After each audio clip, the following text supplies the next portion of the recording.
বিসমিল্লাহির রহমানির রহিম। ফজরের পর মূল্যবান ওয়াজিফা।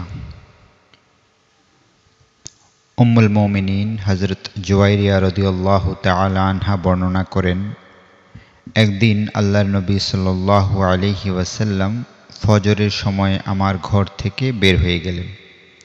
তখন আমি জায়নামাজে ছিলাম। তিনি চাশতের সময় আমার ঘরে ফিরে এলেন।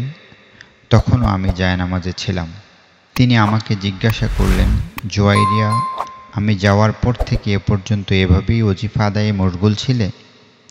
আমি বললাম, হ্যাঁ। তিনি আমাকে বললেন, আমি তোমার পর 4টি বাক্য 3 বার বলেছি।